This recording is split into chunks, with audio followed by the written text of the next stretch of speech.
الرحمن الرحیم، میں ہوں فیاض زبان اپنے آفیشیل یوٹیوب چینل کے ساتھ آپ کی خدمت میں حاضر ہوں۔ دوستو، امید کرتا ہوں کہ آپ سب خیر خیریت سے ہوں گے اور آپ کی دعاؤں سے میں بھی خیر خیریت سے ہوں۔ میں یہاں پہ صرف سب سے پہلے جس طرح کہ ہمارے دیگر دوست اپنے وی لوگ میں آپ سب سے دیکھنے والوں سے ریکویسٹ کرتے ہیں کہ بیل آئیکن دبا دیں اور اس کے ساتھ ساتھ پہلے سبسکرائب کر لیں، پھر بیل آئیکن کو دبائیں تاکہ آپ کو ہماری ویڈیوز ملتی رہیں۔ دوستو، چونکہ اس وقت جو ہمارے ملک کی صورتحال ہے وہ اس میں جو مین چیز ہے وہ ہے سب سے زیادہ جو ٹیمپریچر جس کو کہیں سیاسی ٹیمپریچر بہت زیادہ اوپر ہے، اس کے ساتھ ساتھ جو ہے سیاسی ٹیمپریچر بھی اور گرمی بھی بہت زیادہ ہے، وہ بھی ٹیمپریچر بڑھا ہوا ہے۔ لیکن سیاسی ٹیمپریچر میں ایک چیز جو سب سے زیادہ نقصان دہ وہ یہ ہے کہ یہاں پر اب سیاسی اختلاف کی بجائے جو سیاسی مخالفت ہوتی تھی اس کی بجائے اب ذاتی مخالفت اور نام لے لے کر یہ باتیں کی جاتی ہیں کہ اس طریقے سے یہ بات یا وہ بات، تو ذاتی اٹیک ہو رہے ہیں۔ ذاتی اٹیک اور اس کے ساتھ ساتھ ایک چیز اور یہ آ رہی ہے کہ یہ کہا جا رہا ہے کہ ملک میں کوئی خونی انقلاب آنے والا ہے اور ملک کے اندر تصادم کی صورتحال پیدا ہو رہی ہے، ملک میں اس طرح کی صورتحال ہو رہی ہے کہ بہت زیادہ جو ہے وہ اس سے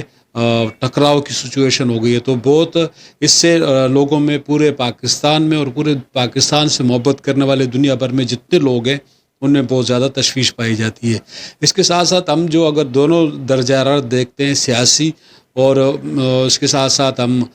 جو ماحولیاتی ہے گرمی ہے وہ اپنی جگہ پہ موسم کے حوالے سے، لیکن اس کے ساتھ ساتھ ہم دیکھ رہے ہیں کہ ڈالر بھی بڑی تیزی سے اس کو اوپر لگتے جا رہے ہیں اور اوپر جا رہا ہے۔ اسی حوالے سے ہمارے یہاں پر بہت ساری مشکلات اور مہنگائی میں اضافہ ہو رہا ہے۔ تو یہ اس کی وجہ کیا ہے، اس کی بیسک بنیادی وجہ کیا ہے؟ میرے خیال میں اس کی بنیادی وجہ یہ ہے کہ ہمارے ملک میں جو سیاسی سرگرمیاں چل رہی ہیں اور حکومت کی تبدیلی اور اس کے بعد سے سیاسی سرگرمیاں، جلسے جلوس اور اس میں تقاریر جو بہت زیادہ ہم لوگ اپنے حدود سے تجاوز کر کے تقاریر کر رہے ہیں، اور وہ تقاریر جو ہیں فوری طور پہ سوشل میڈیا پر وائرل ہو جاتی ہیں۔ کل کے جلسے میں جو زبان استعمال کی گئی اس کو بھی فوری طور پہ وائرل کر دیا گیا۔ تو یہ جو چیزیں ہیں یہ ہمارے زیادہ تر ہم بہت سارے لوگ یہ بات کرتے ہیں کہ ہم بہت زیادہ سوشل میڈیا کو دیکھنے والے لوگ ہیں، اس کو استعمال کرنے والے لوگ ہیں، کافی میچور ہو چکے ہیں، بہت ساری باتوں کا ہمیں سمجھ آ گئی ہے، پوری دنیا کو ہم دیکھ رہے ہیں، دنیا ایک گلوبل بن چکی ہے اور ایک گلوبل کی شکل اختیار کر چکی ہے، سب چیزیں موبائل پر موجود ہیں۔ اس کے باوجود ہم جا رہے ہیں انتہائی پستی کی طرف، بہت زیادہ ہمارے اخلاقیات زوال پذیر ہو رہا ہے اور ہم انتہائی وہ لینگویج استعمال کر رہے ہیں جو کہ جاہل بھی نہیں استعمال کرتے۔ جاہلانہ طرز عمل ہمارا ہو چکا ہے، جاہلانہ ہم باتیں کرنے لگ گئے ہیں اور جارحانہ انداز اختیار کیے ہوئے ہیں، جو کہ جس سے نہ صرف ہمارے اخلاقیات خراب ہو رہے ہیں، نہ صرف ہمارے نوجوانوں کے بچوں کے اخلاقیات تباہ ہو رہے ہیں، بلکہ ہمارے لوگ بہت زیادہ زیریں ڈپریشن کا بھی شکار ہو رہے ہیں۔ اس کے ساتھ ساتھ اس سے جو سب سے بڑا خطرہ اور سب سے زیادہ نقصان جو ہو رہا ہے وہ ملک کا ہو رہا ہے، اور ملک کی اکانومی جو ہے وہ دن بدن اس کے اوپر جو ہے نا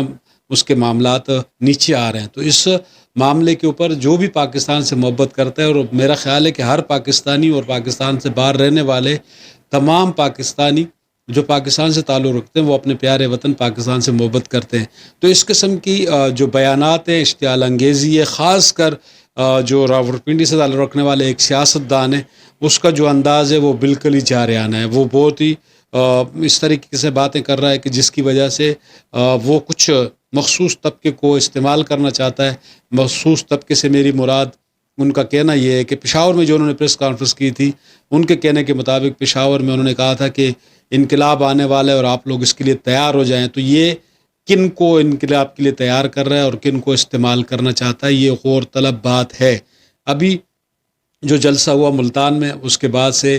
فی الحال تو کوئی ڈیٹ نہیں دی گئی اسلام آباد آنے کی۔ بہرحال اسلام آباد کے حوالے سے یہ کہا جا رہا ہے کہ پشاور میں جو اجلاس ہوگا اس کے بعد سے یہ اعلان کیا جائے گا۔ لیکن اگر جو لوگ یہ باتیں کر رہے ہیں اور جن کو یہ باتیں کرنے کا اور جو سیاسی عمل چل رہا ہے، اگر اس میں رتی بھر بھی کسی کو اپنے پیارے وطن پاکستان سے محبت ہے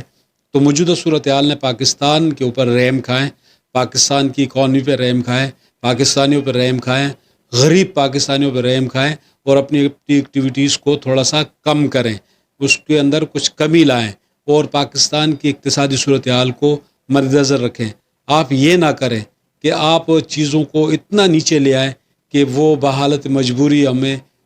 ہمارے ملک کو وہ اقدامات کرنے پڑے، ہمارے ملک کی ذمہ داران کو وہ اقدامات کرنے پڑیں جو کہ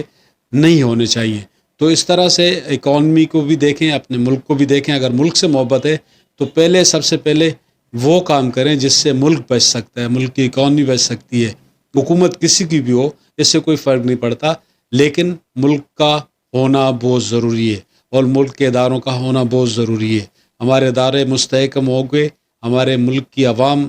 مالی پوزیشن میں اچھی ہوگی، مزدور کو مزدوری ملے گی، روزگار ملے گا، مارکیٹیں کھلیں گی اور ہماری اکانومی چلے گی تو ہم سارے سیاست بھی کر سکیں گے اور مزے بھی لے سکیں گے حکومت کے. لیکن اگر ہمارے ملک کی اکانومی بیٹھ گئی اور ہمارے ملک کی اکانومی کا حال روز بروز جس طریقے سے اس کی حالت بہت خراب ہوتی جا رہی ہے، اگر یہی صورتحال رہی تو آپ کی حب الوطنی پر پھر ہمیں شک ہوگا کہ ملک ایک طرف جا رہا ہے جس طریقے سے کہ اس کو کہہ دیں کہ آپ ICU میں پڑے ہیں معاشی طور پر، اور دوسری طرف آپ ملک میں جس طریقے سے معاملات کر رہے ہیں، جس طریقے سے بیانات آ رہے ہیں، تو پھر جو بھی یہ کام کر رہا ہے پھر اس کی حب الوطنی پر بالکل شک کیا جا سکتا ہے. سب سے پہلے پاکستان